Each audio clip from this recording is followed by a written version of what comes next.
S M Krishna ಅಂತಿಮ ದರ್ಶನಕ್ಕೆ ಸಕಲ ಸಿದ್ಧತೆ ಮಾಡಲಾಗಿದೆ. ಸದಾಶಿವನಗರದಲ್ಲಿ ಅಂತಿಮ ದರ್ಶನಕ್ಕೆ ತಯಾರಿ ನಡೆಸಿಕೊಳ್ಳಲಾಗಿದೆ. ಕೃಷ್ಣ ನಿವಾಸಕ್ಕೆ ಗಣ್ಯರು, ರಾಜಕೀಯ ಮುಖಂಡರು ಬರ್ತಾ ಇದ್ದಾರೆ.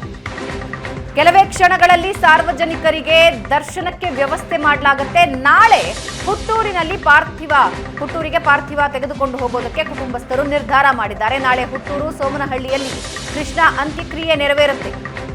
ಕೆಲವೇ ಹೊತ್ತಿನಲ್ಲಿ ಸಾರ್ವಜನಿಕರ ದರ್ಶನಕ್ಕೆ ವ್ಯವಸ್ಥೆ ಮಾಡ್ತಾರೆ. ಅದಾದ ಮೇಲೆ ನಾಳೆ ಹುಟ್ಟೂರಿಗೆ ಪಾರ್ಥಿವ ತೆಗೆದುಕೊಂಡು ಹೋಗ್ತಾರೆ. ಒಂದು ಕಡೆ ಸದಾಶಿವನಗರ ನಿವಾಸದ ವಿಜುವಲ್ಸ್ ನೋಡ್ತಾ ಇದ್ದೀರಾ, ಮತ್ತೊಂದು ಕಡೆ ಎಸ್ ಎಂ ಕೃಷ್ಣ ಅವರ ಪಾರ್ಥಿವ ನೀವು ನೋಡ್ತಾ ಇದ್ದೀರಾ. ಈಗಾಗಲೇ ರಾಜಕೀಯ ಗಣ್ಯರು ಸದಾಶಿವನಗರ ನಿವಾಸದತ್ತ ಬರ್ತಾ ಇದ್ದಾರೆ. ಅನಿಲ್ ಕುಂಬ್ಳೆ ಮಾತಾಡ್ತಿದ್ದಾರೆ.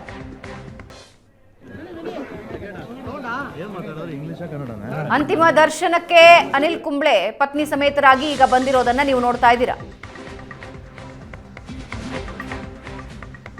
ಟೆನ್ನಿಸ್ನಲ್ಲಿ ಬಹಳ ಆಸಕ್ತಿ ಇತ್ತು. ಸಮಯ ಸಿಕ್ಕಾಗಲೆಲ್ಲ ಎಸ್ ಎಂ ಕೃಷ್ಣ ಅವರು ಸ್ಪೋರ್ಟ್ಸ್ನಲ್ಲಿ ತಮ್ಮನ್ನು ತಾವು ತೊಡಗಿಸ್ಕೊಳ್ತಾ ಇದ್ರು.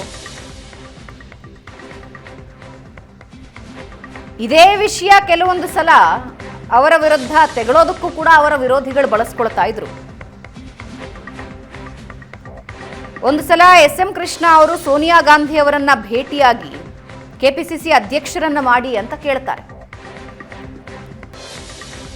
ಯೋಚನೆ ಮಾಡಿ ಹೇಳ್ತೀನಿ ಅಂತ ಹೇಳಿ ಎಸ್ ಎಂ ಕೃಷ್ಣ ಅವರನ್ನ ಸೋನಿಯಾ ಗಾಂಧಿ ಕಳಿಸ್ತಾರೆ. ಒಂದು 15 ದಿನ ಆದ್ಮೇಲೆ ಮತ್ತೊಂದು ಸಲ ಎಸ್ ಎಂ ಕೃಷ್ಣ ಅವರು ಹೋಗಿ ಸೋನಿಯಾ ಗಾಂಧಿ ಅವರನ್ನ ಮಾತಾಡಿಸ್ತಾರೆ.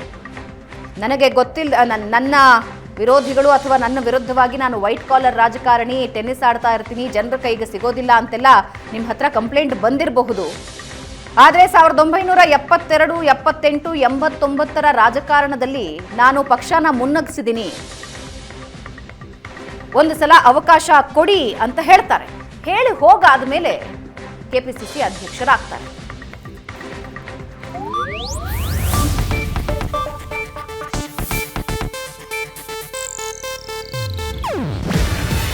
ಇದು ಏಷ್ಯಾನೆಟ್ ನ್ಯೂಸ್ ನೆಟ್ವರ್ಕ್ ಪ್ರಸ್ತುತಿ. ನೀವು ನೋಡ್ತಿದ್ದೀರಾ ಏಷ್ಯಾನೆಟ್ ಸುವರ್ಣ ನ್ಯೂಸ್.